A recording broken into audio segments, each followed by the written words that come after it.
Hey, what's up, guys? Busy coloring. Trying to get this out for tonight. As you can hear my voice, I'm sick. They got me finally. Yeah.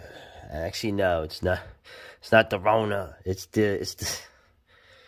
what you usually freaking get every other winter, right? But I'm gonna be working on this here since I'm sort of just staying in. Um, Coloring. Now, listen. At some point, I guess I should get the finger out of the way. I should get to digital. Right. I see a lot of good stuff being done digitally, but right now I'm just a regular man doing what he can. Right. Uh, so I've been using markers, and my favorite markers are these. I'm gonna show you. Right. I guess it's a plug. Oh, look at that. Nice job. Prismacolor. These are really good markers. All right, focus. There you go. I like these markers a lot. Now they're a little pricey, but they're not as pricey as these sons of bitches. The Copic. Oh, yeah. There you go. The Copics from Japan. These things are ridiculously expensive. I thought this was cheaper. I bought it and it was more expensive than I thought. I looked at the label. I said, you know what? I'm up here. Let me just get it. And I will be frank, I think that the Prismas are better than the Copics, but I'm sure a lot of artists would disagree. Oh, you don't know how to use it. Yeah, I'm sure, darling, I don't know how to use it, whatever. So, but also I will mention the other marker, right? The Sharpies. These do come in useful. Okay, now obviously you know the old thing, right? If you use Sharpies too much, you notice things like blood in your nose. You know, and even though they say they're safe, a lot of people think they're toxic. But whatever, you know, you're supposed to live forever. But mostly I like to use the Prismacolors come out better, but the Sharpies have their place. Unfortunately, the Prismacolors seem to be only at Hobby Lobby, so I am supporting the better Americans with that one, right? Just not on a Sunday. So anyway, let me shut my ass up. Give you an example of coloring. Now, what color? What am I gonna use for the white people in these stories? Light peach. Right? They should call us right, peach privilege. They should call us peach. Now, these markers are known for having. Let's see. Let's see if I can do this one-handed. Oh, good job, dude. You know what? Let me use the power of editing to take the damn cap off since I'm doing this one-handed. So I have the caps off, and you see they have two ends. Now, mostly I like to use the fine end, right, for coloring. So let me go over here. We have Matt Kurt has a radio show app that he's using to put this dude on blast, as they say, directly, no editing, you know. And so I'm coloring Matt Donahue with this light peach color, right? Which is what I use for the pale faces in the comics. Right? And yes, it really comes out nice. Now, obviously, right now it looks kind of dark, but it lightens up. Trust me. And let me get Olivia here. And obviously, I kind of like how this came out, even if it's, you know, maybe you don't, but you know, showing them on the screen of the smartphone, right? Which I guess they still have in the future. The whole idea is that a lot of technology just stagnates by 2040. You know, so let me, so she's here too, right? Let me give her the color here. And it's like, oh, is that your coloring technique? Now, eventually, I want to look at more cells, because I want to draw these comics almost like animation.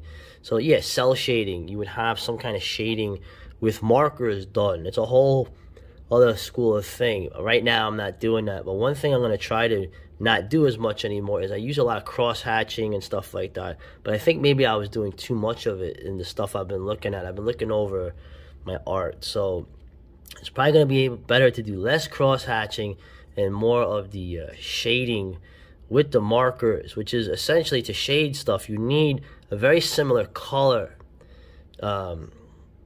to whatever you're shading, and just a slightly darker version of that. That's probably going to be better done with digital. Like I said, I mean, these are expensive markers, but I tell you, I've had some of these for like 5 years, right? but now I'm using them. I'm using some of them, you know, to completion where they empty out. So that's an example of that. Now for the POC, or I guess you'd say the light-skinned characters, I'm using light tan. Like that's a light tan anyway, but obviously it's a little darker coming out. It lightens up a bit. You know, using this for Carl. I already used this because I had drawn this after everything. So I drew this for Carl here, looking very embarrassed at his friend who is going way over the top with this woke stuff. Yeah, that's what I used for that. Now, one other thing I like to do is I like to change the color. Now, you can say it's lazy. Backgrounds, right? You don't like joint backgrounds. So I have, like, the crowd here as, like, a faceless mob. But that fits into the theme of it, right? You have this thing here. What the hell is this?